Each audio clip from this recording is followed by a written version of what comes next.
Hey there, Tiger Shark here again with Okano. We'll be doing something a little different this week. Roughly twice a year, or once every 26 weeks, I'll do a retrospective roundup of my favorite games I've covered in the series. I should have done this last week since it was week 26, but I didn't have the idea until after I'd already posted the Bad Dream video.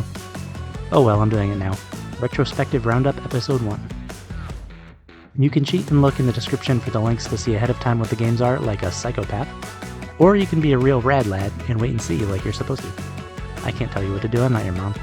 Anyway, I won't be adding any games that are only demos or pre-releases. I pretty much made my choices based on how much fun I had while playing or how much the story hit me. So here they are, my top 5 favorite indie games I've covered since starting the series. Number 5, Space War.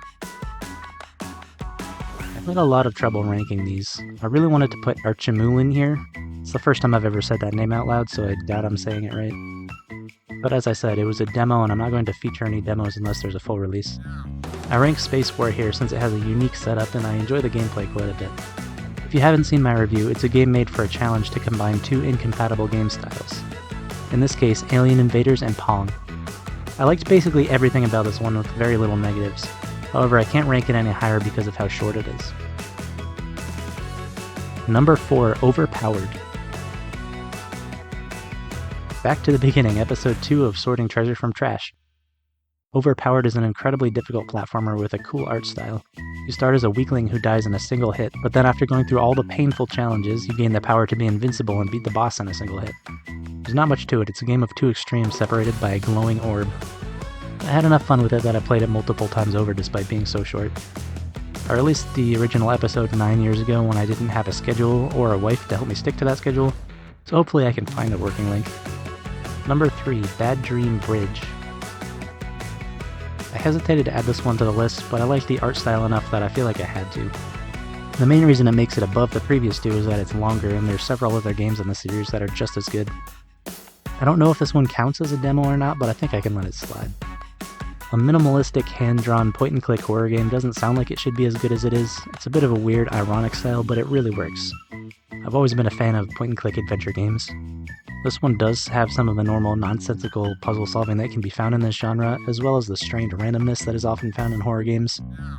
But I don't think that's enough to take away any of the positive points, so I put it at number 3. Number 2, Life of Lie.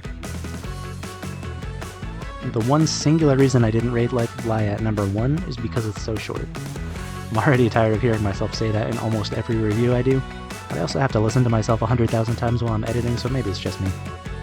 Anyway, this one is a platformer with a deep story about a depressed protagonist. Not only that, but it actually has a very cool gimmick in the gameplay where you have to move the cursor around the screen to be able to see everything, and you can never see all the platforms at a time. I really related to the story of the game, and I always enjoy platformers, particularly when they have something unique to add to the table. I wanted to place this higher, but I feel that the length of the game is an important factor in this kind of consideration. Number 1, Eldritchvania. Full disclosure, I haven't finished this one yet.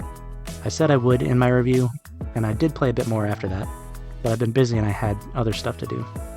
Anyway, I still think I can comfortably rank this one at number 1 in this first list. It has an intriguing story, good gameplay, fantastic art style, and even its own lore. What more could you ask for in a Metroidvania? I guess good map design. I haven't got too far into the game, but I suppose the map is fine. I still intend to finish it, when I'm not busy with other projects and things like Shadow of the Erd Tree aren't taking up my time.